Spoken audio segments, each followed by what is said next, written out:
வெற்றி சரித்திரம் படைக்கப் போகும் அனைத்து நண்பர்களுக்கும் எனது வணக்கங்கள். இன்றைக்கி வந்து குரூப் 4 நோட்டிஃபிகேஷன் வந்துருச்சு. அது எல்லாருக்குமே தெரியும். பட் அதில் வந்து எல்லாருக்குமே இருக்கிற டவுட் என்னென்னா, ஏஜ் வந்து இப்போ எனக்கு வந்து 35 ஆயிடுச்சு. நான் வந்து இப்போ வந்து ஜேஏல வந்து சில போஸ்டிங்ஸ்லாம் நான் எடுக்க முடியாதா? ஏன்னா ஏஜ் லிமிட் எம்பிசி பிசிக்கெலாம் வந்து 34ன்னு கொடுத்துருக்குறாங்க அப்படிங்கிற மாதிரி டவுட்டில் இருக்கிறீங்க. ஸோ நான் அதை தான் வந்து இப்போ கிளியர் பண்ண போகிறேன். அதாவது இதில் ஏஜ் லிமிட்டுங்கிறதுல பாருங்கள், அதில் என்ன கொடுத்துருக்குறாங்கன்னா, அதாவது விஏஓ ஃபாரஸ்ட் டிபார்ட்மெண்ட் இந்த இதை தவிர மினிமம் ஏஜ்னு பார்த்தா 18 to 32ன்னு கொடுத்துருக்குறாங்க. இது யாருக்குன்னா ஜென்ரல் கேட்டகரிக்கு, ஓகேவா?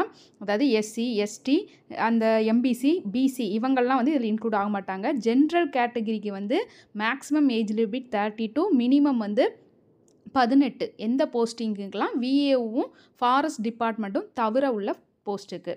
அதுக்கப்புறம் இதுவே ஜென்ரலுக்கு வந்து விஏஓக்கும் அதுக்கப்புறம் ஃபாரஸ்ட் டிபார்ட்மெண்ட்டுக்கும் மேக்ஸிமம் ஏஜ் லிமிட் என்னென்னா அதே 32 தான், ஓகேவா?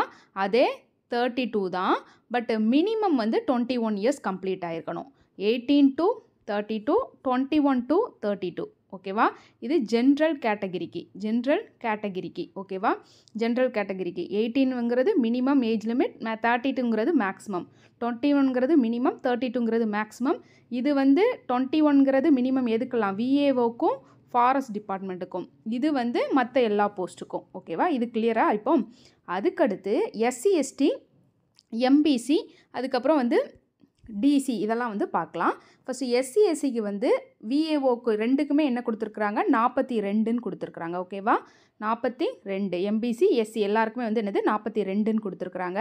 அதுவே சில போஸ்டிங் பாருங்கள், அதாவது ஜேஏஓ டைப்பிஸ்ட் அதுலேயே சில போஸ்டிங்க்கு வந்து இங்கே எஸ்சிக்கு 37 கொடுத்துருக்குறாங்க, எம்பிசிக்கு 34. இப்போ இதுதான் டவுட்டு நிறைய பேருக்கு. எனக்கு 35 வருஷம் ஆயிடுச்சு, நான் வந்து அப்ளை பண்ண முடியுமா அப்படிங்கிறது doubt.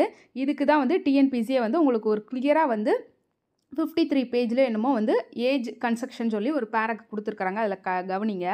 The maximum age limit is not applicable. The maximum age limit is not applicable யாருக்கெல்லாம்னா டிகிரி முடித்தவங்களுக்கு, ஓகேவா? டிகிரி முடித்தவங்களுக்கு நோ ஏஜ் லிமிட், ஓகேவா? டிகிரி முடித்தவங்களுக்கு நோ ஏஜ் லிமிட். எந்த காஸ்ட்டுக்கலாம்னா இந்த பேக்வேர்ட் கிளாஸஸ் எல்லாத்துக்கும், ஓகேவா? பேக்வேர்ட் கிளாஸஸ்னால் எதெல்லாம் கொடுத்துருக்குறாங்க, ஓகேவா? பிசி எம்பிசி அப்புறம் பிசி முஸ்லீம் இவங்கெல்லாம் பேக்வேர்ட் கிளாஸில் வந்து இன்க்ளூட் ஆவாங்க. இவங்களுக்கெல்லாம் நோ ஏஜ் லிமிட். யாருக்குன்னா டிகிரி முடித்தவங்களுக்கு, ஓகேவா? டிகிரி முடித்தவங்களுக்கு. அதாவது மினிமம் குவாலிஃபிகேஷன் இப்போ 10th வந்து முடிச்சிருக்கிற எக்ஸாம் கேட்டிருக்காங்கன்னா இதுக்கு நீங்கள் டிகிரி கம்ப்ளீட் பண்ணியிருக்கிறீங்கன்னா உங்களுக்கு ஏஜ் லிமிட் கிடையாது. இந்த 34ங்கிறது என்னவா ஆகாது, உங்களுக்கு அப்ளிகபிள் ஆகாது. புரியுது தானே? அப்போது டிகிரி முடிச்சிருந்தீங்கன்னா உங்களுக்கு எந்த ஏஜ் லிமிட்டும் கிடையாது.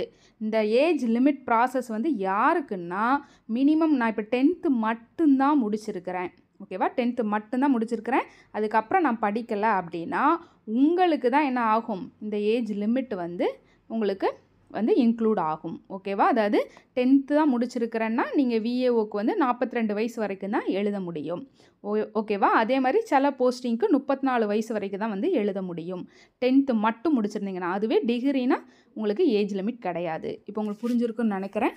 Thank you friends.